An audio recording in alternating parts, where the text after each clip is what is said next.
All right, so we just touched base on this action feeling alignment, and what we want to get into is really thinking about the quality of your life is 100% the quality of your thoughts. Okay, so again, just getting back into that framework of really thinking through these things and really being in tune and aware with our thoughts and our feelings as we go through this. I can't stress it enough.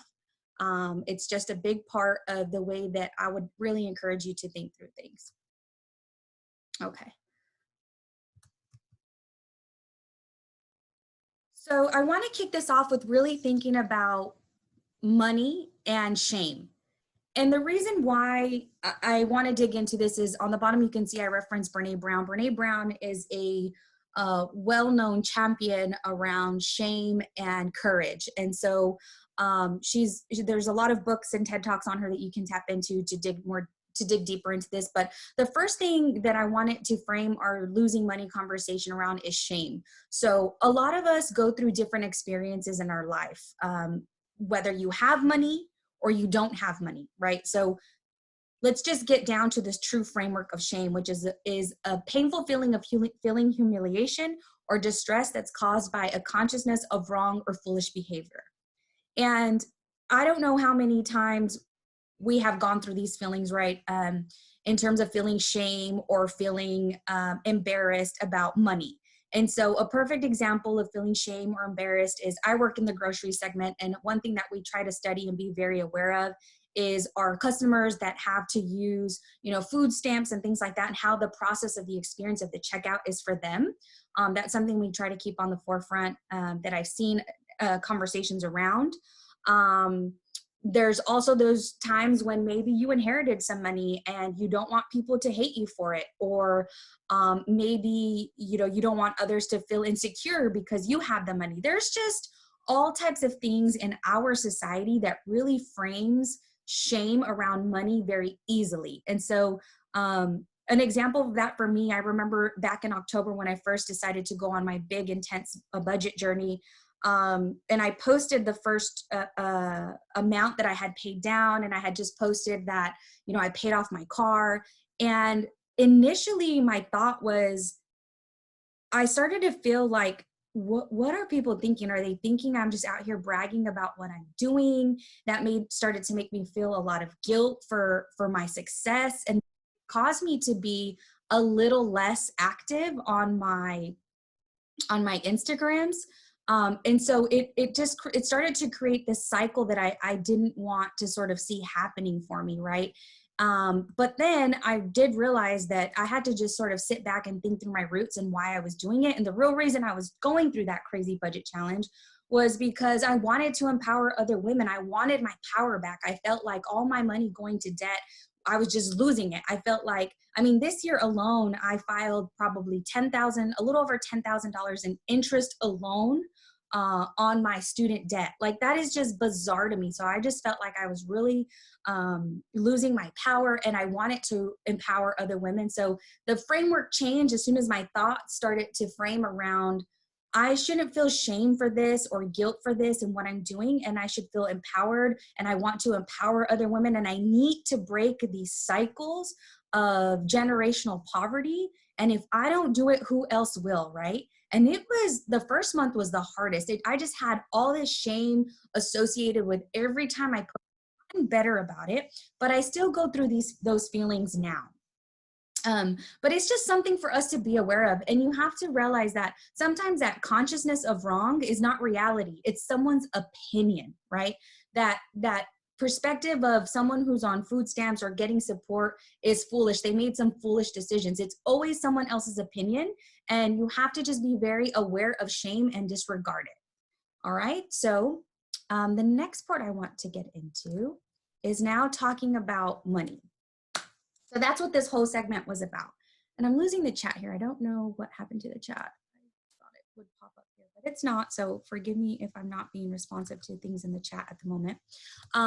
But with that being said, I love money. So just take a second to think about how me saying makes you feel. I love money. I love money. I really love money. I love money. I enjoy money. Yo quiero dinero, right? Just think about that. How does that make you feel? And I'm going to hit a stop here on the share because I'm interested in seeing some of those comments here on what feelings, what thoughts come up when you hear me say, yo quiero dinero, or I love money.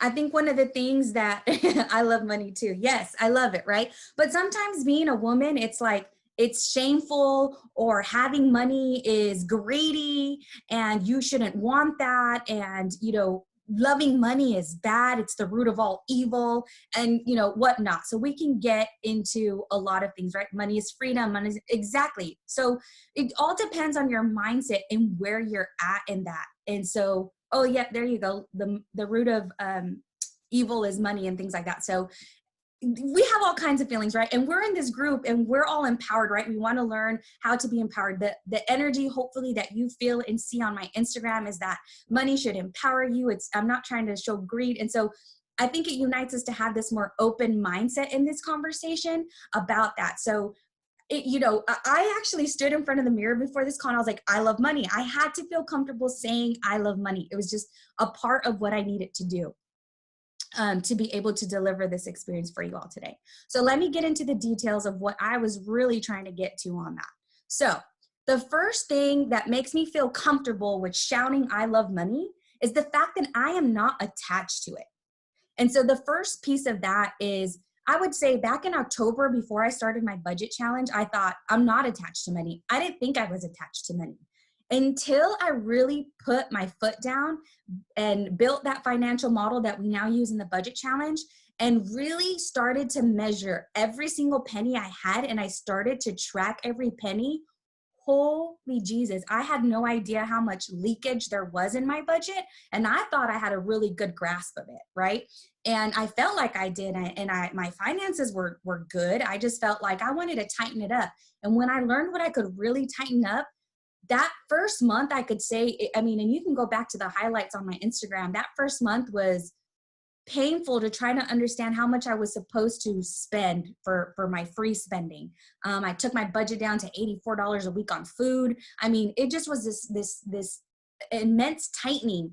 But that thing had that challenge that I created for myself that now, we share as a group, made me even more detached from money, because now I'm living a much more minimalistic life. I consume food very intentionally. And so I know now, and I feel much more confident because I know where every single penny is going, that I am not attached to my money. I know that money doesn't bring me happiness. And at first it was hard to let go of it, but now I don't have those attachments to it. So every time you might believe you don't have an attachment, challenge yourself a little bit more, and that'll teach you that you're not attached to money. And I'll tell you why you don't want to be attached to money, because money should be fun. And we'll get into that in a segment. So the second part is, I don't let money give me a base of comparison. And what I mean by that is, you shouldn't be comparing your life as in there is better than here. That's a really destructive way to think about something, right? You hear those quotes like, the grass is always greener on the other side. And sometimes that's not true, right? It's all a matter of perspective. And so that's something you really have to be conscious of, is one, don't attach yourself to it. And two, is that you really, really you cannot believe that life with more money is better than where it is here. Yes, don't get me wrong. It's going to give you a lot more opportunity. You will have a lot more opportunities. You will have more opportunities come to you because you have access to more money and resources. But that does not mean that it's better there than it is here. Another easy example of that is to think, back in the day, people lived very, very purposeful lives before there was a stock market, before there was 401ks, before there were cars, before there were airplanes. And so you have to go back to that mindset to think people still lived very purposeful lives without these things, right? Without this stuff, without this American lifestyle, right? And the other thing is to think, is your life more purposeful than your abuelitas? Is your life more purposeful than your grandparents, than your mothers, or any generation? Do you feel entitled to the fact that you feel like your life is more purposeful, and why? Really getting to the root of that, right? Because you really have to stop and think, and granted, some of us had families that had some very harsh circumstances growing up, right? Especially those that come from minority communities. But the real purpose is to think deeper, think beyond stuff, think beyond things, go back to the core. Was their purpose bigger than yours, or was yours bigger than theirs, right? Just getting into that, there is not better than here. Do not compare. So that's the second. The third, and in this, in the podcast, she mentioned indestructible self. And that took me a second. She really challenged us to think back to your indestructible self. And I thought, well, what does that mean? What part of me is indestructible, right? Because I feel very fragile. As much as I like to put on my Instagram and I try to put my story out there, I still feel very fragile, right? It's just a reality of being a human. We feel things, right? And as we said, those are developed from our thoughts. And so I thought, it took me a second. It really put me back to think, what is that part of my indestructible self? And for those of you that have taken the budget challenge or have purchased this new budget challenge, you get this framework for time management. And in those, I have 10 areas for life alignment, which are listed here in this slide. And so I took it back to the framework of thinking through that and trying to understand that, feeling indestructible and living a life with purpose had nothing to do with money. It's really about who you are at your core, right? What about you is indestructible? What talents do I possess that no one can take away from me, right? I love numbers. I love to calculate numbers. I love Excel. No one can take that away from me, right? Your family and friends, those relationships, those are indestructible relationships that you have. Your finances, I feel like with the challenge that I put myself through on a budget, I really feel like my finances are indestructible. Yes, circumstances may change and things may happen, but I still know at my very core, I need a very minimal budget to live off of and to be happy, right? Stimulation. So books, right? You can go to a library and you can read a book. And at the core of my essence, I'm a nerd. I love to read. I love to grow. Leisure and adventure. There's hikes, nutrition and exercise. A clean glass of water is something to be very, very in tune with, and understanding that that's a privilege. Your physical environment, your mental health, blocking those things and those people that bring negative thoughts and give you negative feelings that cause you to take negative actions. Romance. I'm not in a relationship now, but I was thinking, I look back on my relationships and I like to reflect on a lot of the good parts of that, right? Let those good memories come in and filter through them to let me feel like I had a very purposeful and intentional relationship in each one of those segments of my life. And then, of course, my spirituality. So I think these three things are super important. You cannot be attached to money. You cannot use it as a basic comparison. And you need to make sure that the indestructible part of you is rooted on things that are other than money. A beautiful stroll in your neighborhood is a blessing. You have to go back to your core to understand, who am I and what do I really enjoy?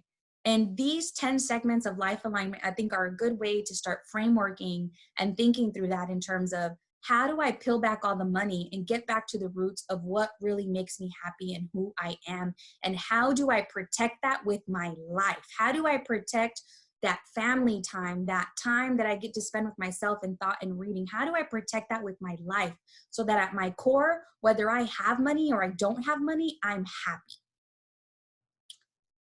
Okay. The next slide is, I want to talk about how money should be fun and how to get yourself to a place where money is fun. And so the now is, sometimes when you get more money, for some reason that brings us more security and it gives us peace, right? And then sometimes when we lose money, it's very stressful. Know that a lot of us are living through a lot of different experiences in our lives right now, especially with everything that's going on in the economy. And this might be hard to really digest, because I don't know what everyone's circumstances are, but the truth is, we should be in a place where when we have more money, it gives us the freedom to have more fun, right? For me, I feel like I'm in this place now because of my budget challenge, that when I do get that extra money, I'm super happy and excited. I just posted about, beating the market the other day.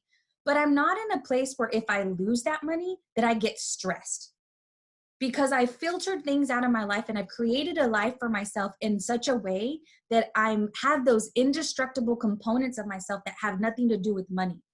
So the goal is that when you lose money, that you still feel peace, that you get yourself to a place in life where if you lose that money, you still have your peace. So if you stack these, right, it's fun, peace, stress. If you can get yourself out of those stressful segments, that when that money reduces, that you can really lean into your indestructible self, that's what's there. And you need to protect those moments and those experiences with your life. And it's super, super important to think in that sense. And a lot of us, you know, and this is going to be a little bit of tough talk here, right? Of tough love. So I've had conversations with people recently, and I know that I'm speaking from a place of privilege. I have my job. I feel good about, you know, the way I've structured my finances. But the truth is that the circumstances around us, a lot of us can stand around and say, you know, these are external circumstances and they're affecting me. They're creating these situations. They're making me feel like I'm stuck in this situation. But the truth is, these feelings that you're feeling are years of deprioritizing yourself, of not making yourself indestructible, of not leaning into those life alignment areas or those things that make you feel solid and strong at your core. Because you've probably been mismanaging your money by spending it on things that you necessarily don't need to. And so the fact that I think it's something like a very small percent of Americans have $1,000 in their savings accounts, right? The fact that you don't have 3 to 6 month savings is sort of an alert to your system that you have not been prioritizing yourself to bring yourself back to a minimalistic life, to bring yourself back to the core in the things that you love about your life. And all that extra and excess money, put it in a savings account so that when that money drops, you're still at peace. And again, I'm just going to say it, and I had to swallow this pill as well, right? Is the external circumstances are not creating our financial situations. Our financial situations are what they are because of years of not prioritizing yourself and building yourself in the sense of having an indestructible self. So lastly, I just want to share this was shared recently on that podcast. And she said, you know, we're, as people, we sit, we stand, we lie horizontally, and everything else we decide to do with ourselves and our body is a story that we get to create. And I just felt like that was very empowering to think about that, right? To just think about everything else, sitting, standing, and laying down is your opportunity to truly create a story, the story that you want to write for your life. So just wanted to share that little tidbit.